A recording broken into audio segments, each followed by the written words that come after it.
what we're seeing happen in Gaza, is this a genocide? Is that the right term to be using? Yeah, Should we be using I that believe term? it is. It is a term that's overused, and sometimes is um, like in the case of the Uyghurs in Xinjiang, is the use of the word genocide is just absurd. There's nothing like a genocide going on there. It never has been.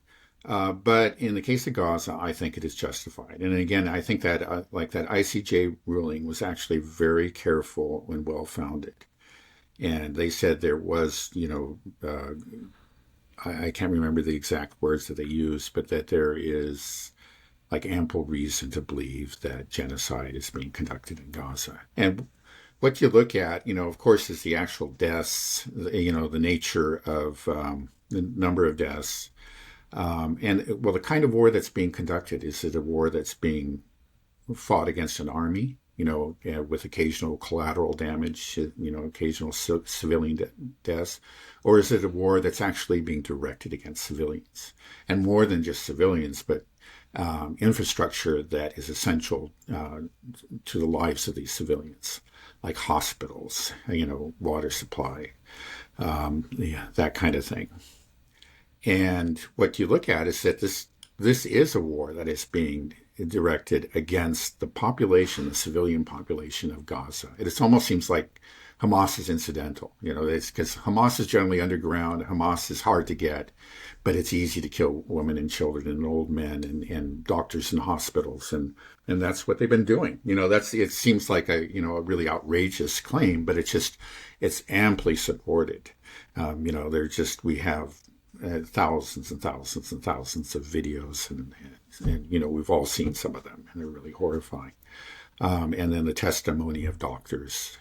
Just to give you one example, there was some American doctors that came back that were working in a Gaza hospital, and they said, like they again and again they found, dead children that had maybe two bullets in them, one in the heart and one in the brain. They obviously had been killed by snipers. It wasn't an accidental death. It wasn't that, the piece of shrapnel that was exploded 50 feet away or something. No, they were targeted. And that's the kind of thing you see. I've spoken about the medical workers. They were targeted. So this is all evidence of genocide. And then, we have the statistics. The Gaza health authorities have said that there are at least 46,000 or maybe 46,500 now. Actually, the total's still going up, right up, I think, the 19th. Just killed 100 this morning, I think. Right, exactly. If anything, they've kind of increased the tempo, and I think the 19th is supposed to be the day that the ceasefire goes into effect, but they're not making any effort to slow down. So we may be, according to the official count, maybe something like 47,000. Now, occasionally you see that attacked by Zionists within the U.S., but even the New York Times, whatever, it seems they pretty much accept it. And the reason is that actually over the years, the Gazan health authorities have established a good reputation as just being honest and careful in their accounting of deaths. But, for the reasons that we've given, and again, there was a study done recently by a medical school in Britain. They estimated that the direct deaths from the conflict was probably more likely 70,000. So there are a lot of deaths that don't get recorded, especially, in the chaos and the destruction of the hospitals and the killing of the medical workers and so on. It's just that a lot of deaths don't get recorded. And then, if we said that there's 70,000 direct deaths, there's got to be, multiples of that of indirect deaths. That's just what happens in war, and especially in a war like this, where the hospitals are being destroyed and where people are malnourished, people are starving to death. So, we're, who knows, but I think we are looking at hundreds of thousands of deaths in a population of 2 million. And you'd have to say these are deliberate deaths. So again, I say that's evidence of genocide. Now, as the ICJ pointed out, he said you also need to demonstrate intent. And that's there too, because you have everybody from Netanyahu on down actually saying we're just going to kill them. They're human animals. I think that was Gallant. He's supposed to be the kind of the more lefty, liberal IDF leader, but That's what he said. He referred to them as human animals at the beginning. And then, of course, um, Netanyahu cited Amalek, from the Old Testament book. And it goes on and on. There are many, many statements. And actually, just like a couple of weeks ago, more statements were made to this effect. And so we have it, I think, just all the way, we have the intent and we have the statistics, we have the clear, countless pieces of evidence showing that, again, this is a war that's being directed against civilians and not just civilians, but the infrastructure that makes life possible for them. It's so monstrous hearing, like the sniping of children. When all this comes out, is this the most documented genocide of all time? I mean, if we have to, I would say so. I mean, there's no question about it. It's, with the rise of social media, it's just impossible to keep secrets. And so if this is the most documented genocide of all time, and everything you've just told me over the past 10 minutes is just so horrific, it's just, and it's all out there. It's just, is there any way that we cannot, that America, for example, will be able to continuously reject that what we were complicit in was genocide? I mean, because that's the hard part, I think, for so many people. They just don't want to admit that this is a genocide, that they can't come to terms with it. So how do we handle that? And I understand that. I'll give you an example. It's just like somebody I actually really admire is Paul Gottfried. He's a paleoconservative. Like he's been at war with the neoconservatives, but he's also Jewish. And the thing is, he's very honest about it. He said, I know at one point he said, if I weren't Jewish, I'd probably hate Israel too. But the thing is, it's his tribe. He knows people. He has relatives that live there. So he's been struggling with it. And he says, well, I think the Israelis are trying to avoid civilian casualties. I think it's just very, very hard for somebody like that who has these emotional ties. And I'm actually sympathetic to somebody like that. It's hard. But then a lot of people, like if you're not Jewish, your ties were all phony to begin with. I'll be honest with you. There's just no reason that you had to be. Why did you adopt Zionism?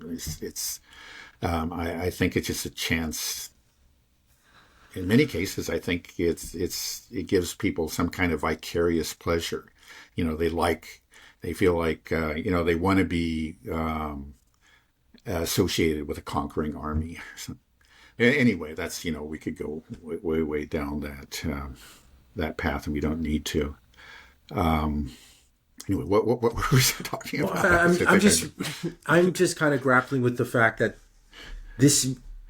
Everything you told me, that this is a genocide, that it's undeniable. If the ICT ruling also comes out, like how does a country like America handle something like that? Yeah. Well, I mean, I guess what I was just about to say, that there are a lot of people that are in a bubble who don't want to believe it for different reasons, and they do also. And it's if they don't want to believe it, they don't want to hear about it, they can avoid it. They can watch Fox News, or for that matter, CNN or whatever. It's just mainstream news, read mainstream papers, and they will be protected from those thoughts and from that information. And so you can do it, and a lot of people will continue to do that. But at the edges, and especially among younger people, who just, for them, the default news source is social media. It is TikTok, and it is X, and so on. And if you're there, it's hard not to see some things. And if you are at all open to the truth, you're going to click on something at some point, and you're going to go down that path, and you're going to become a witness to the horrors. And that clearly has already happened among many young people. Right. But you don't think that, you're saying that a lot of people in America, they'll just be able to stick their head in the sand. Oh, yeah. But they're doing that already. Yeah. Right. They're doing that now. But I'm just saying, as this progresses, and it just the evidence is overwhelming, and then we have these international institutions all saying this. Maybe countries all begin to sanction it. America will be the only country in the world with its head stuck in the sand, and it can't do that forever, right? There has to become. Yeah, I don't think it can do that forever, but it may do that for a long time. It may take generational change, but maybe it'll come sooner than I expect. There's the at this point, though, it just seems like the support for Israel is rock solid. It's not at all soft. And it just the other day, when we were driving back from Georgia, way out there in rural North Carolina, I see an Israeli flag flying. And you just don't. The support is real. It's intense, and it goes. And you find it across the political spectrum, and in all sectors of society. So we're talking about rural North Carolina, but then we're also talking about Chuck Schumer, and a very wealthy Jewish residents of New York. Politicians and university administrators and so on. And these people are all just very seriously devoted to Israel, and they're not going to disappear in the short run. They've got their hands on the levers of power, and they're not going to let go. So I don't see any shift in the short run in the next few years. It would take something extraordinary, but we may see something extraordinary, like maybe the use of a nuclear bomb or something. Or some real conflagration in the Middle East that really hurts the U.S. and a real turning against Israel, like within Europe, even among our allies.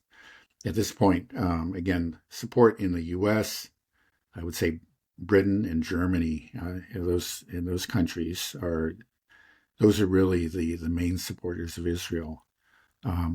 The British government is clearly very, very much in the Israeli camp, but I think all the opinion polls shows that they don't reflect the views of the common people. The common people in places like Britain, they've turned against Israel, and I think that's going to have repercussions down the road. So maybe eventually, like Israel lose Britain, and that will be a major loss for them. But probably the last to go will be the U.S., to be honest.